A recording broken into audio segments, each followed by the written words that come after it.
Muito bem, queridos, excelente dia para você. Como é que você está hoje? Deus abençoe rique e poderosamente em nome de Jesus.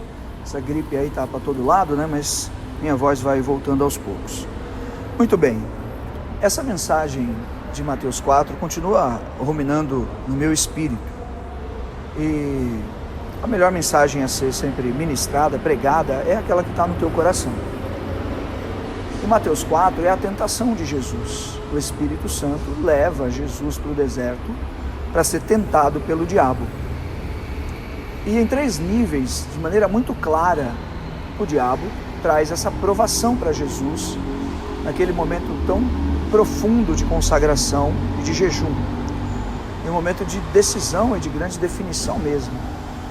Ele ia descer daquele monte da tentação, que é muito conhecido em Israel, provavelmente o Monte Gerizim, e fazer com que, trazer aquele mover para a Judéia, para a Galiléia e assim por diante.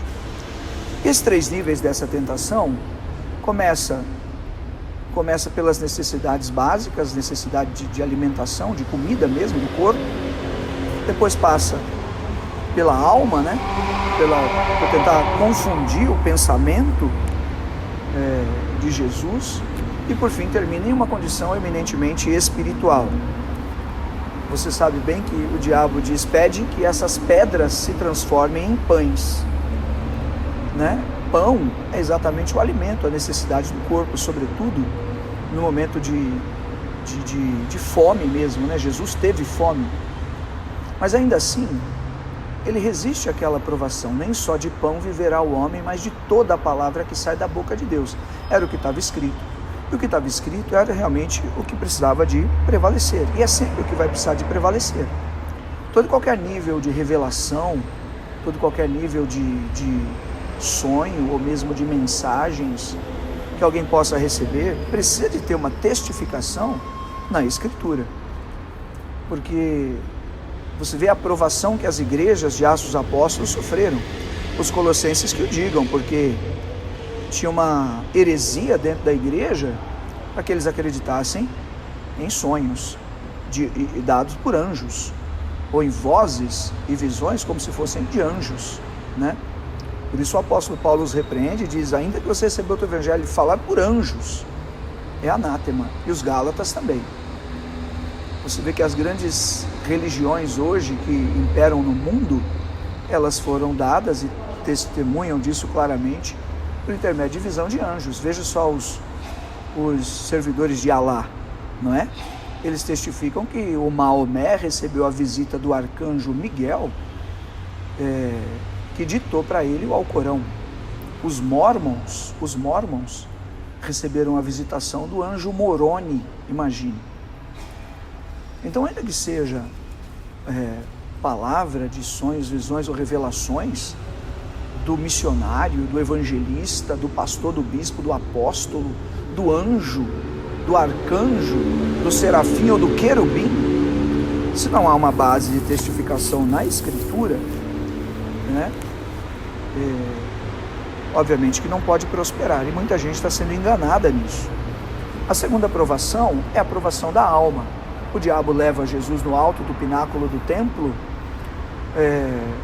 Os teólogos e estudiosos dizem que aquilo era apenas na imaginação de Jesus, ou no âmbito da sua alma, e que ele obviamente não tinha se deslocado e subido as escadas para ir no alto do pináculo do templo, o que faz muito sentido.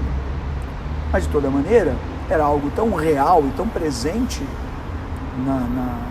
naquele ambiente espiritual, que está registrado na Escritura.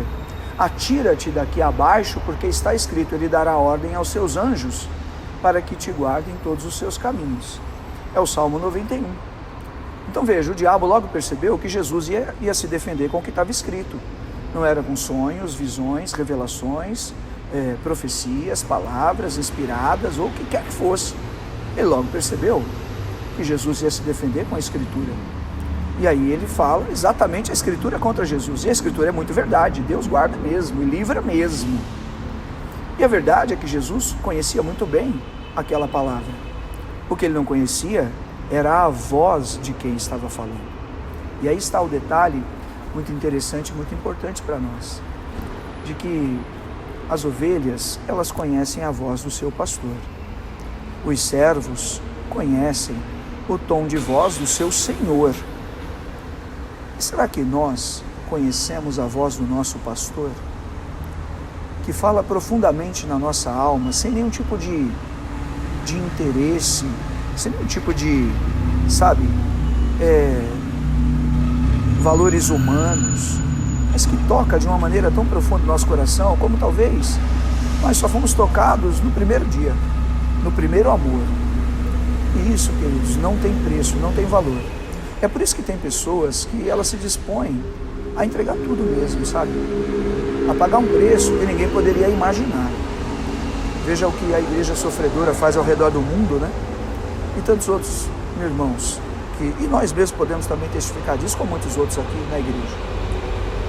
Estão dispostos a fazer grandes sacrifícios, porque conhecem a voz do seu Senhor, porque conseguem diferenciar de maneira clara a voz do seu pastor.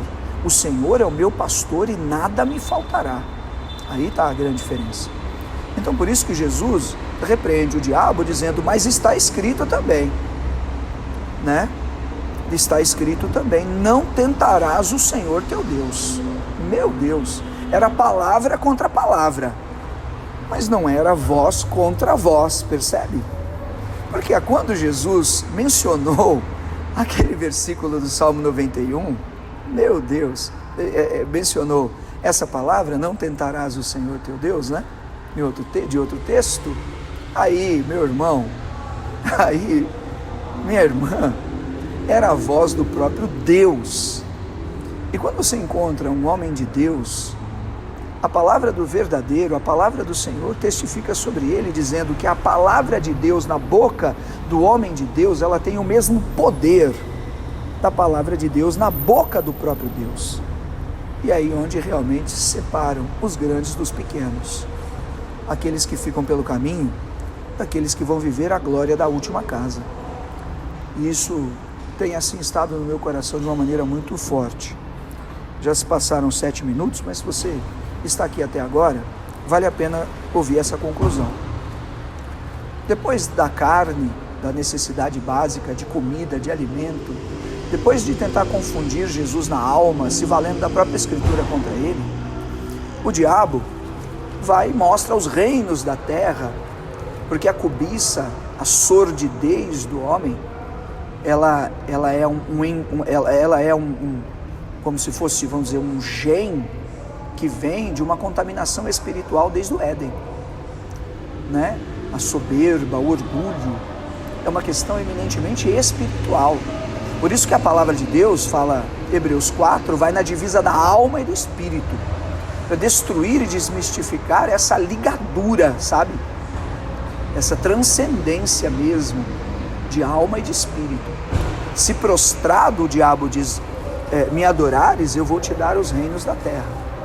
E aí é onde Jesus se levanta, mas está escrito, dizendo, está escrito, somente ao teu Deus adorarás, somente a Ele prestarás culto. Então essa grande vitória do Senhor Jesus no Espírito mesmo, sabe?